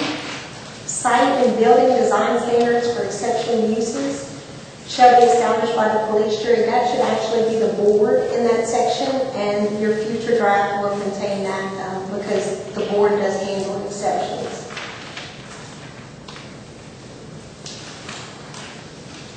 On the next page, on 33, T&D, traditional neighborhood development. We talked about this just a little bit at the last meeting. This is a brand new zoning district. It's completely optional. It's up to the developer to request this from the planning and zoning board and the police jury. It's not something that we're just going to go and zone for and force developers to do. And the property has to be a minimum of 40 acres in size. And to be honest with you, the way this kind of came about is we had just started working on the UDC, and we were approached by a developer who was interested in us doing a traditional neighborhood development pattern. So that's kind of what even started us thinking about this. So we went ahead and put something together that architect has actually reviewed this document, and he felt very comfortable with it. He has done traditional neighborhood developments throughout Louisiana and in other parts of the country, and he felt like it was a good document that developers could work with. That project has actually kind of changed a little bit. We're not sure what's going to happen there, but we're still excited about the prospect and feel like it's important to keep it there. And just to refresh your memory a little bit, the beauty of this development pattern is that the developer would not be tied to a specific site plan. With our planned development that we'll talk about in just a minute, the developer is tied to the site plan. So if he says he's going to do residential here and commercial there, he's got to do it just like he said. Where with the traditional neighborhood development, he's got more flexibility to move things around as long as he stays within certain parameters. Here's an example. It's Sugar Mill Pond. I don't know how many of you are familiar with Youngsville, but it is in Lafayette Parish, and you can see that it's under development. It started probably about 4 or 5 years ago, and it's moving along. It's developing well, and it's got a neighborhood center. It's got a pond with gazebos and common spaces. It's got a good mix of uses. It's got some townhouses, some single-family residential.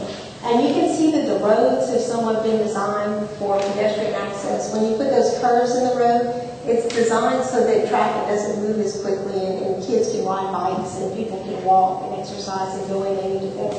And then it also takes you up to Walgreens, there's a CVS, there's a school on the other side of Milton Avenue. So this is a good example right down the road. And we definitely feel like it's something that could happen here in Calcasieu Parish. This community is actually very similar to ours because it is more of a suburban type area. It's outside of the big city of Lafayette, and it's just kind of stuck in a growing area.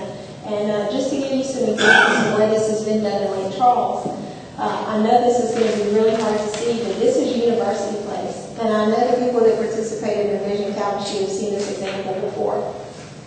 But this is the perfect example of a traditional neighborhood development, and now it can be successful here. And we've got some transitions, if Natasha can do that. We've got the neighborhood shopping that's right at the intersection. We have 2 churches that are within the development. We have a park that's down on the other side, and then we have an elementary school. And you can see we've got those curved streets so that people can walk and ride bikes and go wherever they need to go. And I actually lived in University Place for a number of years, and I can tell you I loved it. My son was in daycare at one of the churches, and I could walk in the afternoons to pick him up while strolling my baby, and it's just a great thing that I think we've moved away from over the years because our zoning ordinances have changed.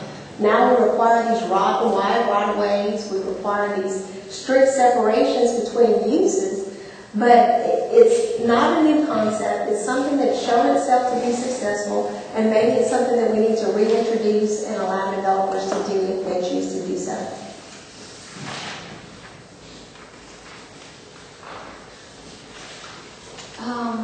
If we could move to page 36. 2.04.13, Neighborhood Commercial Nelson. And this district is something that we used to call an overlay district. Now we realize it's a base district because it's taken the place of a base district. It has its own set of uses by right, and it has its own architectural standards.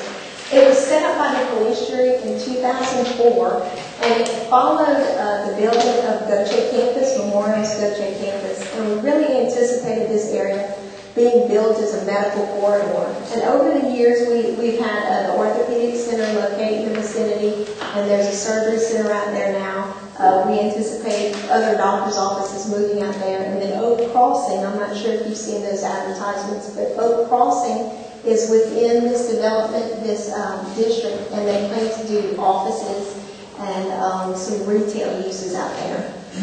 And this is tied to a specific architectural standard. When you locate there, we would like for you to do French country architectural styling, but there is an alternative request available for people that feel that they can't do that or there's some type of hardship with the property. So we have granted some variances from that. We did make some changes here, but some that are very minor that probably won't really impact development. The first change is that now we require a notice to be run when there is an alternative request. Right now, the staff has run a legal notice, but it hasn't been required. So we just want that in there for consistency. The second change relates to parking. Within the ordinance, now it's going to say that the director can administratively change the surface of the parking area within the district. And then the final change deals with the landscaping, and I mentioned this at our last meeting, where we consolidated the Nelson district standards with the Lake district standards with the general standard. So those are the 3 biggest changes here. We do have a change on page 37 that I want to point out to you. We have permitted uses by section, listed out in text, and we've since deleted that because we've added those uses to the matrix.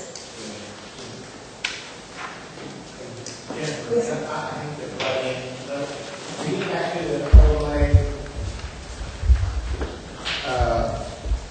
the Nelson Street, Lake Street overlay. If the city of Lake, if it's in the parish, we're in the. Does anybody else have any information on it? If I could get it better. I mean, not that it would be good. And so we can add that as Or a, definite. We can definitely do that. so we need to review visual overlays. Right. Okay. I think we did have one other question before we move on, or comment. Regarding annexations. Okay. Russ, do you know? Do you know that? We can look into that. And I don't know if I even spelled that right, that's close enough. Okay, question, thought process over here, question. But where do I find the definition of French country?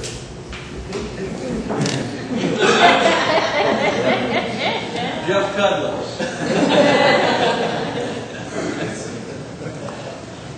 So would you like for us to add a definition of French country? Do we need to do that? I would do it. Sure, yeah. I like to see what everything's supposed to look like on paper. Maybe Jeff Cudlitz could write a draft for us. I always start off by explanation of what that is by calling it GOMO. It's a big collection of a lot of our local vernaculars that somehow sprung about during the housing boom 10 or 15 years ago. I know it when I see it. I'll play with that. That'd be fun. I'm putting Jeff's name by it. Okay. All right, Jennifer, do you want to wrap up with that, the 2.04 section? Yes. The last thing that we have for the base districts is Lake Street, which is very similar to Nelson. It was created by the police in 2006. It's similar, but it actually gives you more flexibility on the architectural things because it also allows contemporary and traditional, if I'm not mistaken, in addition to French country. The changes that we propose here relate to the notice requirements that we just talked about and the consolidation of the landscape requirements. On page 45, we have a highlighted area that again is going to be deleted because we added that information to the matrix. So if there's any questions, now would be a great time for us to discuss those items. Okay, John. Manufactured home, what exactly does that mean? You should have a definition. It's the old mobile home, John.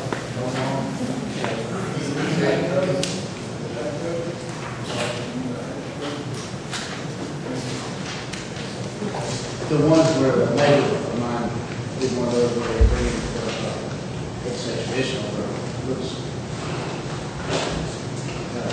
like this, and with little pieces made, together, made parts and put together, that's not a modular. That would be my solution. Gotcha. Now we have definitions for both of those. Manufactured homes are 375 and modular homes are 376.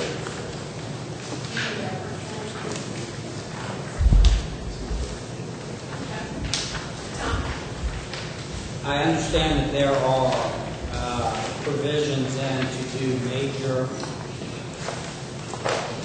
minor changes and major changes, particularly with the Lake Street overlay.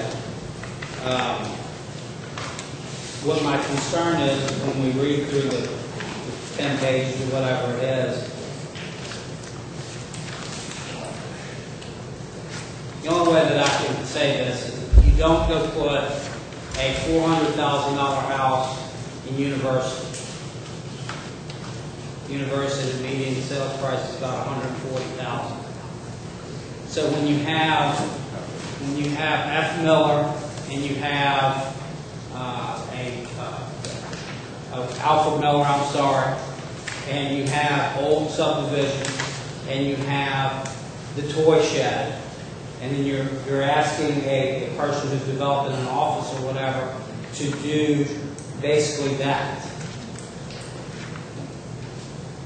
my opinion is that with this particular corridor, some of this stuff probably needs to be relaxed. Because if I'm just reading it and seeing all of it, I may not even come to y'all to ask. And at that point, you've lost something on Lake Street. You know, all this stuff has to work together. There are certain amenities on Lake Street that you don't find on Nelson, whether it's good or bad. As well as how are these going to work in conjunction with the cities? Because that's a whole nother thing, because you can have a situation where you build a $20 million or $30 million building and then you have a gas station across the street that's basically a warehouse with a brick facade. So I think that's very important for wanting all this to truly work. Tony, you and I have had this discussion outside of Once or twice, maybe 3 times. And I do want to say in front of everybody, we are very open to hearing your thoughts. If you have specific suggestions on what we can do to make things better and make these regulations more workable, we're very open to that. And Tommy, I did note it on here. I just put Lake Street Tommy. But again, it's about getting good feedback and hearing that today. So I appreciate you sharing. You want my ideas now or later on Lake Street? Why don't you email me? Oh, you know them already. Well, and Tommy, outside, I love the fact that you sound like you've got some really good ideas about it. So I know that I love that she pumps me up. Well, you know, if you email me, we can put it on an agenda for another meeting, but I'm looking at what I have left, and Wes has to talk, and I'm glad we're not doing that. In fact, let's go ahead and address our timing issue because I did say that we're going to start in on time, and I definitely am feeling that part is something that we got to do pretty specific. We're going to go ahead and push Wes off to the next session, so our developmental scenario is going to be done. Let me ask Jennifer just a quick question. Do you think we can do the 2.5 section in the next, like, say, 10 minutes? Or do you want to go ahead and wait and have some discussion? The thing I'm going to share is that we definitely value your feedback, and I feel like we've gotten a lot accomplished today. So while Jennifer's just kind of looking at that, let me just share with you, again, great feedback is fantastic. So we don't want to necessarily rush that, but I do want to keep us on our time frame today. Do we want to push or do we want to? Let's just try real quick. That's all right with y'all. I don't know how many questions that y'all have, but if we go to page 52, overlay and special districts, there are no new districts proposed. Everything that's in here has been passed by the police jury at some later date, covered in more detail in Article 3. This is somewhat similar to the traditional neighborhood development, except that it's tied to the specific site plan, and it's intended for projects 10 acres or larger. So we'll usually see it on things that can be built out more quickly. If we flip to page 53, this is the only thing I'm concerned we might get some discussion on it, and we might need to save that for next time if we do get to that point. Urban Design Corridor Overlay District. This is something that was passed by the police jury in 2008 and reenacted again in 2009, but it was not included in the provisional subdivision ordinance that was extended by the police jury just recently. And just going back a little bit, the intent behind these corridors is just to spruce up those areas that are our gateway corridors into our communities. And the example that I use over and over again is for the executive that flies in the Lake Charles Regional. He gets off of that airplane and then he goes wherever he's going in Calcasieu Parish or he's going to Beauregard. But no matter where he's headed, he gets his first impression of Calcasieu Parish and Lake Charles based on that ride-in from the airport. And if you step back, I know we see it all the time and we take it for granted, but if you step back and look at it from his perspective, what is his first impression going to be? So what we've tried to do here is take those corridors in our communities and just step things up a notch. It's not quite as strict as Nelson and Lake. All we're asking for is a non-metal facade on the front, landscaping, screening, 10% of your front needs to be windows. We want a pitched roof or a parapet wall, things like that. And you can really take a look. We even have some pictures on page 56 on some examples. And I think these examples are actually the very best. I don't even think that the ordinance is actually asking for these, although we'd love to see it. But this is something we feel is important for us to put our best foot forward for those visitors. And we also think that our citizens deserve to have something a little bit nicer on these corridors that they go on all the time. We have modified this somewhat from what it was the last time the police jury visited it. We've added some design flexibility by providing an alternative request procedure. And it's very similar to what you see in Lake and Nelson. It's already been in place. And it gives flexibility, especially for those lots that have been long established and might not fit into modern design standards. Let's see, what else? We have also clarified some of the standards, is where you'll see some of the red text within the black. And we've also consolidated landscaping requirements with Nelson and Lake in the general process. One thing that I do need to bring up that's very important, we have made a modification here since we created the draft. And if you see, just for example, on page 55, roofs, that last section on that page, we say unless otherwise approved by the DRC. And I know we haven't gotten into the DRC, but that is a group of staff members that get together to review significant projects. And we've got our Director of Public Works, our Parish Engineer, and some planning staff on that team. Well, we've come to realize that deciding roof pitches might not be that important to the engineers on our team. So we've made a change in there where if it's related to the aesthetic qualities of the building, the director is going to be able to make that decision administratively. So if you have some minor request, the director is going to make it for you. If it's a major request, now you have a team to go to ask for variance there. I want to point out that all of you are given a map. It's this map right here. This is very similar to the last map that was adopted by the police jury in 2009. We did add a couple on here, and it's the feature for Reno Road extension as well as the McNeese Street extension. But other than those two additions, this is exactly the way it was when the police jury adopted it in 2009. This is not final, it's still marked draft, so if you have suggestions on how we can improve it or change it, we're very much open to that. The last thing that I have is municipal airport hazard zones, Chenal field zoning. Okay, hold on 1 second. Matt's got a question. As we've discussed before, on the design corridor overlays, I have some concerns with them. Number one, I don't see how they influence urban sprawl. I know they look good, or the matter is for it to look good, but I certainly don't think you should put these in without notifying or the landowners approving it. That's taken away from them. And you can't just come in and say, here's what you have to do in the future. The best example is if somebody has a building insured for, or it's worth $100,000, whether it's a metal building, if it's a whatever it is, and if it is destroyed, they may not be able to afford to put it back what it's insured for. And even though it's just a brick wall and it's just some landscaping, that's just dollars. And I certainly don't think these should be put in without the landowner having a voice in it. We can do that. So landowner voice in overlay, is that, no? I think the notification. Not just notifying, getting their approval.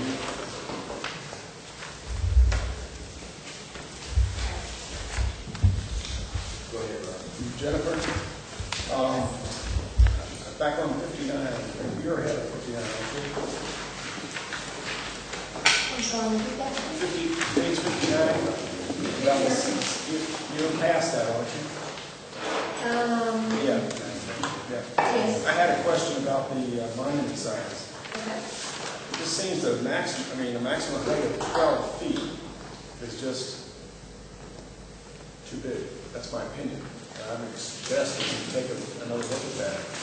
And in conjunction with that, some places will allow, say, a shopping center to have a monument sign like that and only have the name of the shopping center on it, and then rely on the names over the sign band on each business, allow them to put everybody's logo and name on this kind of sign. So those are the two things I think you may want to look at. So is that size, sign, I mean, the sign size? Height, mine is 12 feet. Seems like it should be lower than that.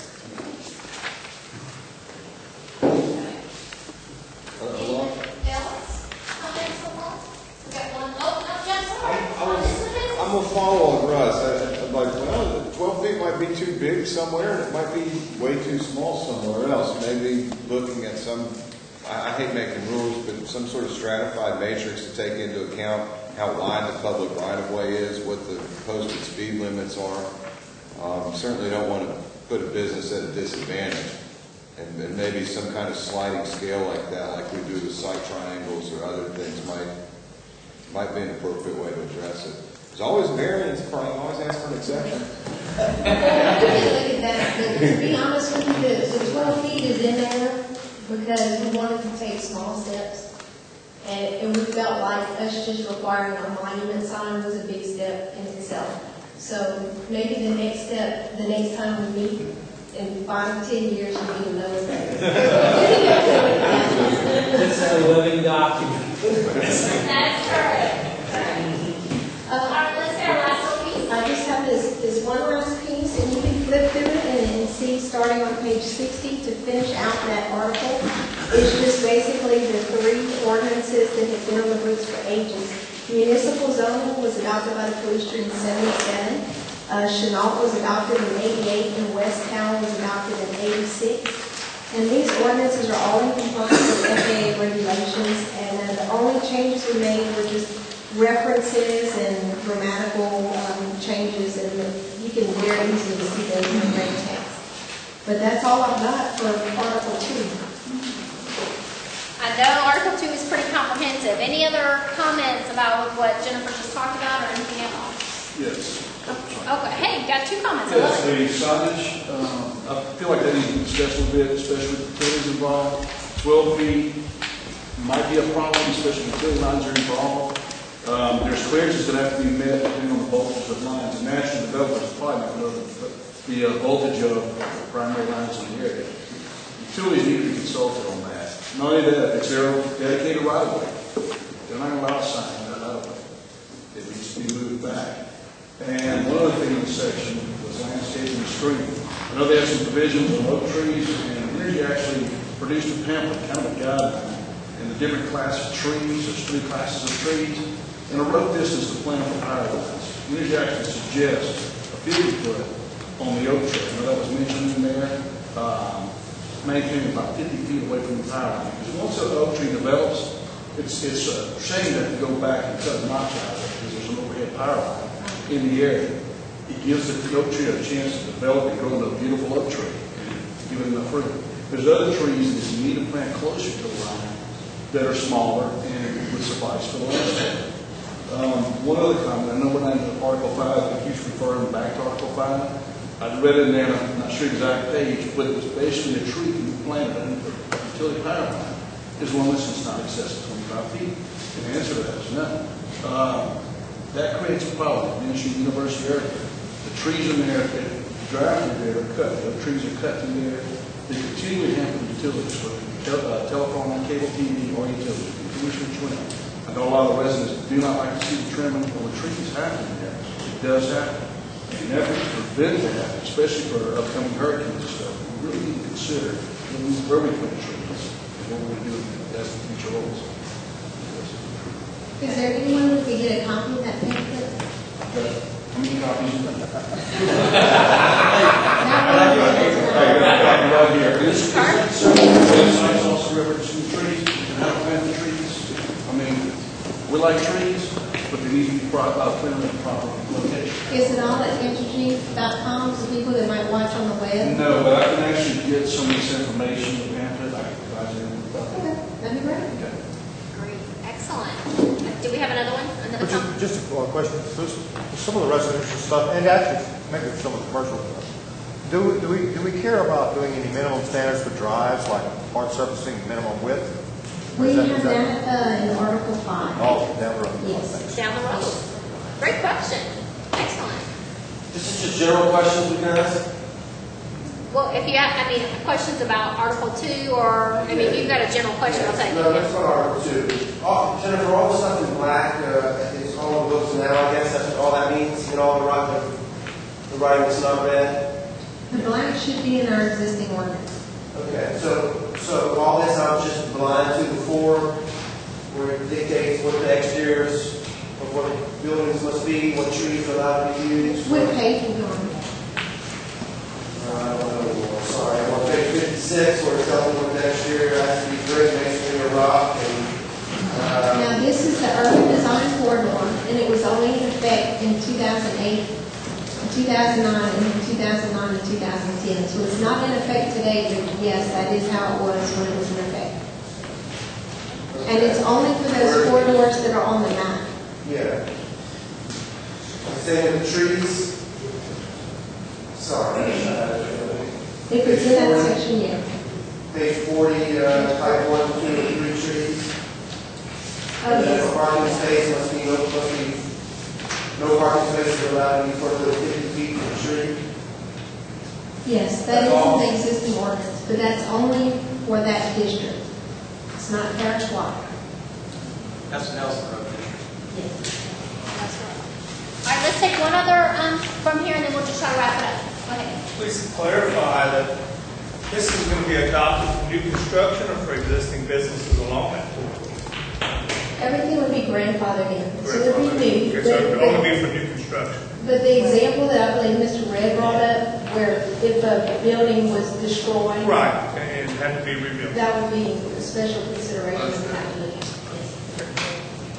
All right, well, I have to say, again, great progress, I think, tonight. We covered a lot of material, especially our big comprehensive Article 2, which again, we can come back to. If you've got questions, let's email Jennifer. We'll have some part of our next session as a quick Q&A, kind of a recap. Any other questions, we can certainly get to it.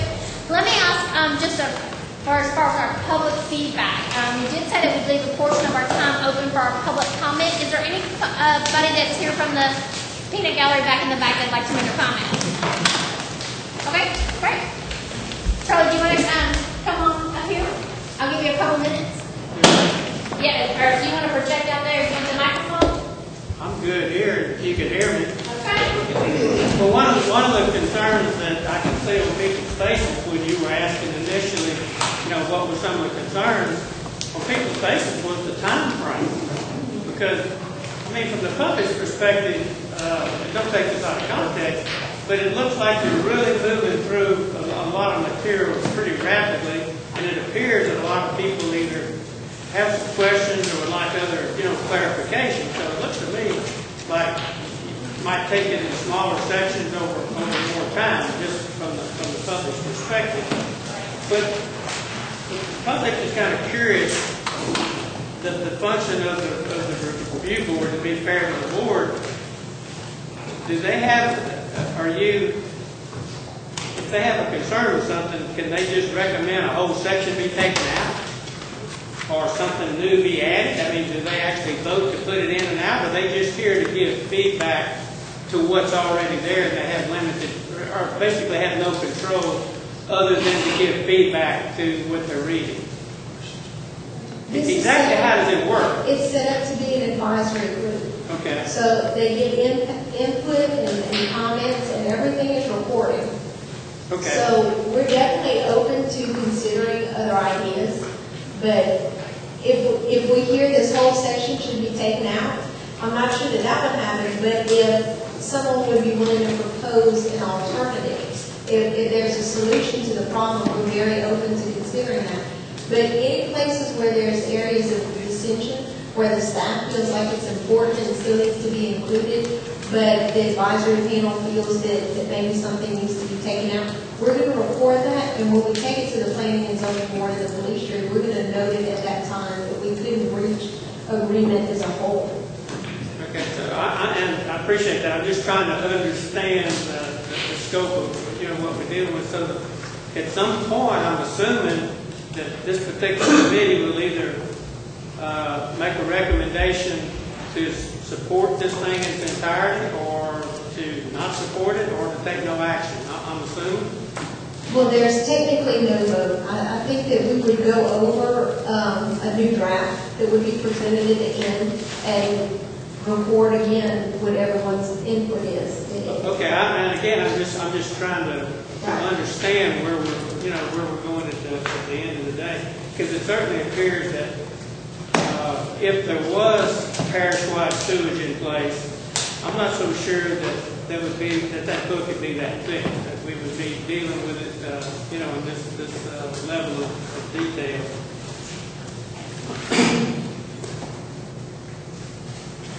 And again, it's about individual property rights, and so, people are very concerned. I would make one comment, having been through it, and I'm not real sure what the answer is, other than relative to the pipeline corridors. I would suggest that this police jury identify existing pipeline corridors and say, this is where it's got to go. Just like you do a piece of commercial property or industrial property, say, you have existing pipeline corridors, enough is enough. I went through it. I got offered $7,500 to cross my property. I immediately went to the table and laid $10,000 on the table for them to move it off the property, which they never had been faced with before. But I can promise you, anybody that's had their property inundated with a pipeline would certainly want something to work with. So if you was to say that they have to use the existing pipeline corridors, I believe that would be beneficial to me, even though I've got some on mine right now. And again, I thank the committee for what you're doing and having, your concern about what's best for the people as well as the landowners as well as the parish. Thank you. Well, I love the fact that Charles talking about sewage. So one of the things that you mentioned, in fact, I jotted down your pipeline idea, your corridor idea, identifying those areas, because you talked about sewage just a second ago, and it leads into a great transition. In fact, I know we've underlined it, highlighted it, I wrote it twice on the other one, circled it a couple times. So I know that that's top of mind for everybody. So I wanted to go ahead and take just like 2 minutes as we're wrapping up and just kind of give the opportunity for Brian or for Alan to kind of share a little bit about the sewage plan. I'll let cover that. I'm just going to add. And a couple things, I just want to slip to my eyes. We agree, especially on this wastewater program is huge and all this. I guess I want to disagree a little bit with Troy. It's not the only reason for this plan, and it's surely not a cure-all for this plan and needs for this plan. So, but it does impact this plan in a number of ways. That program in this country, in the office, these things work simultaneously. It has 3 main components: a capital improvement component, a community system component, and an individual system component. We all know that. This is all being driven by cost and the ability to fund it. The things you mentioned, one of the critical things we'll cover, the community systems. They break down into really 2 categories. I think we agree. The capital costs, get them in, and the maintenance costs to run on their own, which we're trying to address those components in that plan. So yes, as we bring that plan along, it's going to help answer these questions, but you'll still need lot restrictions one way or another. You'll still need to define where the boundaries for capital systems are most likely to end up, where the community systems are most likely to end up, where we, in theory, maybe the parish is going to maintain those, or maybe not, where those boundaries are going to be, and then where further out in the rural areas where it's going to be individual systems, no matter what we do, we just can't afford it. So all of it, the reason why it takes us a little while to work on it is trying to find that balance.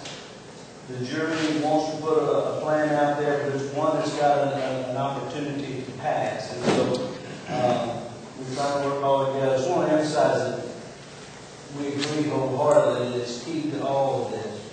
Maybe that plan will cause us to come back and change some of the numbers in the boxes, in the tables. But the rest of the code is needed for any number of reasons also. Just reiterating, Brian said, it's going to come down to balancing the funding with the cost. I think it's just going to come down to what you see is what's called the urban service area, building areas that we can really provide centralized systems. That area is just going, we've got the string until we can afford it.